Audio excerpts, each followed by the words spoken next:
Mám takú novú business ideu. No. Jednalo by sa o automaty. Dobře. Tým pádom akože len vstupná cena, ale provozná cena by tam nebola žiadna. No jasne. A išlo by o to, že také automaty som totiž ešte nevidel. Okay. Proste automaty na ulici, ako máš na nápoje, na snacky a takéto rôzne veci, tak by si mal automat s ruletou. To znamená, pekne by si išiel do Europubu, ožral by si sa za 10 eur, išiel by si von, tam by si mal krásne postavený automat, hodil by si 20 na červenú a podľa toho by sa vyvíjal tvoj deň. No jasne. Chápeš?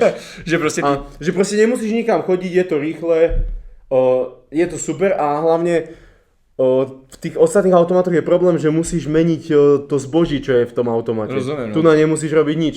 To proste ide. Musíš sa len brániť pred tými alkoholickými bezdomovcami, ktorí ti to rozjebú. Jasne, no. Ale ako dobrá business idea, víš co? Hej, to by sme mohli skúsiť, že? Hej, idem do toho. Otázka je, či je to legálne.